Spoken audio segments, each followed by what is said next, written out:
নাগরিক পার্টি এনসিপির উত্তরাঞ্চলের মুখ্য সংগঠক, আমাদের দেশ গড়তে জুলাই পদযাত্রার কমিটির সম্মানিত আহ্বায়ক সার্জিস আলম, দলনেতা সার্জিস আলম,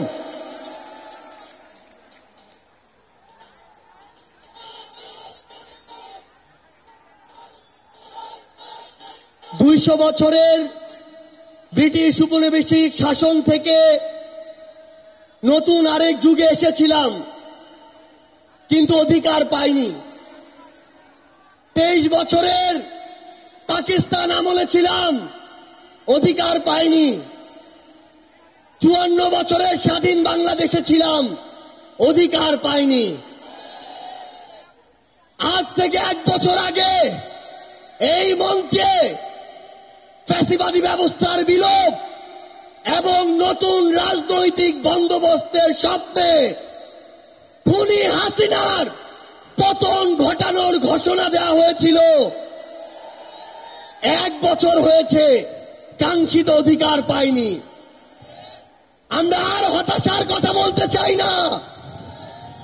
আগামীর বাংলাদেশে আমরা যে অধিকারগুলো পেতে চাই, যেভাবে বাংলাদেশকে দেখতে চাই, আমরা সেগুলো এই মঞ্চ থেকে বলতে এসেছি। 1 বছর আগে এই মঞ্চে ছাত্র জনতার প্রতিনিধি হিসেবে যারা ছিল, তাদের মধ্যে অনেকে আজ এখানে শহীদ পরিবারের সদস্য হিসেবে আছে, অনেকেই এখানে আহত যোদ্ধা হিসেবে আছে। আমরা এই মঞ্চে আজ আমার শহীদ ভাইদের হত্যার বিচার চাইতে এসেছি, আহত যোদ্ধাদের রক্ত ঝরার বিচার চাইতে এসেছি। যে আওয়ামী লীগ, যুবলীগ, ছাত্রলীগের সন্ত্রাসীরা আমার সহযোদ্ধাদের রক্ত ঝরিয়েছে, সেই সন্ত্রাসীদের বিচার চাইতে এসেছি। আমরা এই অন্তর্বর্তীকালীন সরকারের কাছে মৌলিক সংস্কারের নিশ্চয়তা চাইতে এসেছি। আমরা আমাদের অসহায় শহীদ পরিবারগুলো, একমাত্র অবলম্বন হারানো শহীদ পরিবারদের পুনর্বাসন চাইতে এসেছি। আমরা আমাদের আহত যোদ্ধাদের তাদের প্রয়োজনীয় চিকিৎসা নিশ্চিত করার অধিকার চাইতে এসেছি। আমরা আজকে এই মঞ্চে স্পষ্ট করে বলতে চাই, ওই 72-এ যেই সংবিধান একটা দলের সংবিধান ছিল, যেই সংবিধানের ড্রাফট আরেকটা দেশ থেকে পাশ হয়ে এসেছে, সেই মুজিববাদী সংবিধান এই বাংলাদেশে আর আমরা থাকতে দিতে পারি না। আমরা আজকের এই মঞ্চে মুজিববাদী সংবিধান ভেঙে চুরে শেষ করে দিয়ে নতুন সংবিধান চাইতে এসেছি। সংগ্রামী সহযোদ্ধারা, আমাদের যে লড়াই, এই লড়াই শুধু 24-এর জন্য লড়াই না।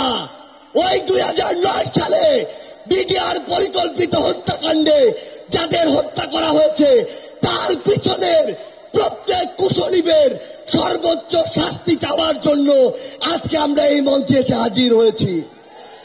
ওই শাপলা চত্বরে 13 সালে যাদেরকে নির্মমভাবে হত্যা করা হয়েছে, তাদের পিছনে যারা কাজ করেছিল, সে সকল খুনিদের বিচার চাইতে আজকে আমরা এই মঞ্চে এসে দাঁড়িয়েছি।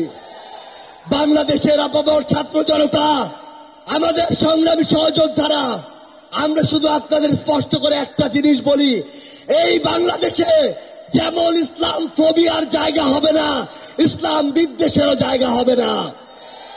এই বাংলাদেশে আমরা যেমন কোন জঙ্গিকে দাঁড়াতে দিব না, তেমনি কোন জঙ্গি নাটকও করতে দিব না। এই বাংলাদেশে সিভিল সোসাইটি নামের কোন দালালকে আর ক্ষমতার চাটুকারিতা করে পার পেতে আমরা দিব না। ইনশাআল্লাহ আপনাদের সাথে আমাদের দেখা হবে সংগ্রামের রাজপথে অথবা বিজয়ে। ইনকিলাব জিন্দাবাদ, এনসিপি জিন্দাবাদ।